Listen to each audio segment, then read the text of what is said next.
Hare Krishna, welcome to Ved Sarthi. My name is Sachi. Today we are going to learn Bhagavad Gita verse 1.2.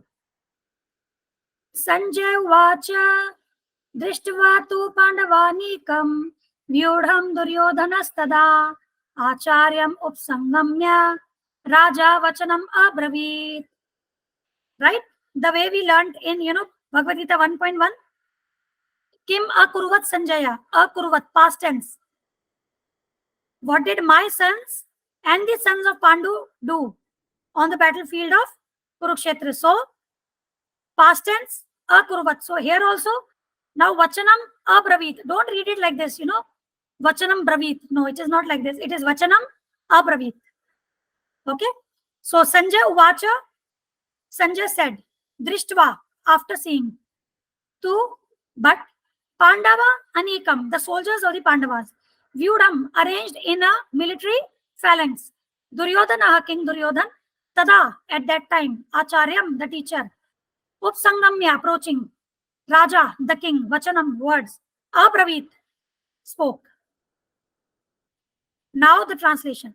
Sanjay said, O king, after looking over the army arranged in military formation by the sons of Pandu, King Duryodhan went to his teacher and spoke the following words. Now again we'll try to understand this verse in the form of dua. Dua analysis means discover, understand and apply.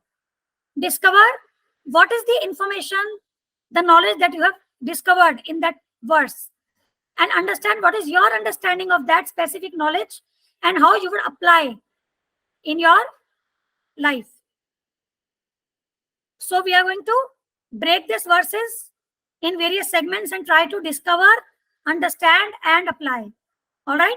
So Sanjay Uvacha means Sanjay said, understanding. Dhritarashtra and his sons were bereft of religion. Still, Dhritarashtra was doubtful of the influence of the holy place on his sons.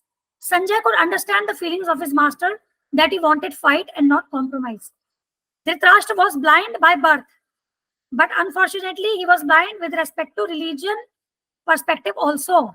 So just like Dhritarashtra, his sons were bereft of religion, there was no chance that, they would be inspired by the holy place and would make any compromise with the Pandavas. But still, Dhritarashtra was doubtful about it. And therefore, he inquired in the very first verse to Sanjay, what my sons and the sons of Pandu do. Sanjay basically could understand the feelings of Dhritarashtra that he wanted the fight and not compromise. So here, Sanjay is trying to tell his master that, sir, don't be disappointed. There was no compromise. Immediately your son, after seeing the military arrangement of the Pandavas, he was surprised and immediately he went to Dronacharya, what to do. Okay. So how would you apply this basically? So we should not have the mentality of Dhritarashtra and his sons. The irreligious, unrighteous mentality. We should not have that kind of a mentality. We must follow the path of dharma. Okay. Next. Drishtva tu Pandavanikam Vyudham Duryodhanastada. After looking over the army arranged in military formation by the sons of Pandu. How would you understand this? Duryodhan did not expect that the Pandavas would be able to accomplish military strength so nicely because they were bereft of all the sources. Basically, Duryodhan and his party had taken away the kingdom from Pandavas, had plundered all the money, resources, everything. Pandavas were sent to forest and had to undergo so many problems. So Duryodhan did not expect that Pandavas would be able to arrange their military strength so nicely.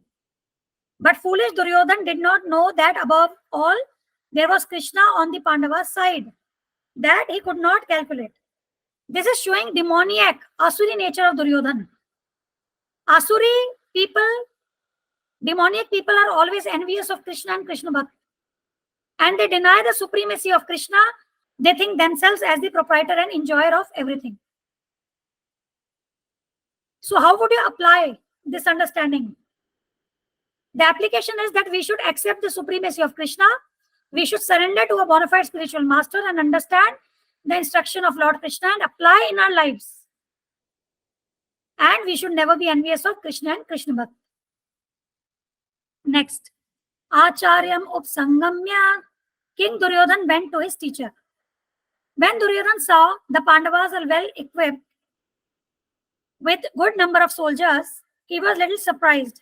How could they gather so many soldiers? So immediately he went to consult the commander-in-chief, Dronacharya. Duryodhan had inner fear by seeing the strength of Pandavas' army, which is shown by his personally approaching Dronacharya. So Duryodhan, as soon as he saw the Pandavas' army, he approached Dronacharya. Actually, he approached Dronacharya out of fear, but he attempted to hide it. Okay, he pretended that he has come to meet Dronacharya out of respect for the Guru. But actually, he is fearful when he looks at the army of the Pandavas. And his fear is revealed in the subsequent verses. That is verse number 1.3 to 1.11. And in the next verse, Duryodhan criticizes Dronacharya for teaching the military science to Drupad Putra Drishtadhyumna. There was some enmity between Dronacharya and Drupad Maharaj. And Drishtadhyumna is the son of Drupad Maharaj. So there is a story behind the relationship between Dronacharya and Drupad Maharaj that I'm going to share in the next verse. When we take up the next verse, then I'm going to share that story with you. So as of now, just understand that, Drishtadhyumna took the knowledge from Dronacharya. Now he's standing against Dronacharya. Right? So Duryodhana is criticizing Dronacharya. That see, this student is so smart, he has taken knowledge from you, and now he's standing against you. So here Duryodhana's approaching Dronacharya was not actually due to respect. It was for criticizing Dronacharya so that he does not become lenient with the Pandavas. Okay, so now how you would apply? Here you can see, that Duryodhana is making use of Dronacharya for his sense gratification. Right? We should not have that mentality. We must respect our Guru, follow his instructions, and should always be ready to serve him. We must not have the tendency of using Guru for our sense gratification. So this is the application. Okay, this is clear? Next. So here Duryodhana is addressed as Raja. Sanjay is addressing Duryodhana as Raja just to encourage Dhritarashtra, at least when he thinks of his son becoming the king.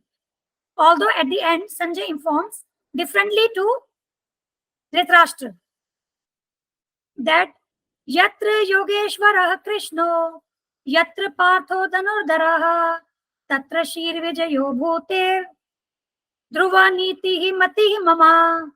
Wherever there is Krishna, the master of all mystics, and wherever there is Arjuna, the supreme archer, there will also certainly be opulence, victory, extraordinary power, and morality. That is my opinion. So this finally in the Bhagavad Gita, 18th chapter, 78th verse. Sanjay tells this to Dhritarashtra. He is basically using this word Raja for Duryodhana satirically, because in this way he is criticizing Dhritarashtra.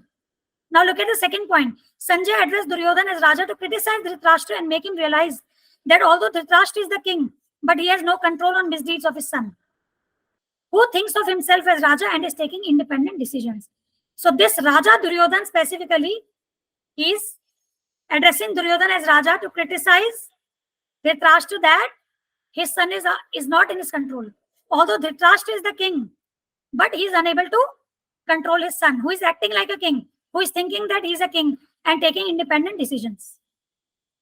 And another thing why Duryodhana is referred to as king is because of his Rajniti, the clever use of politics. What is the clever use of politics?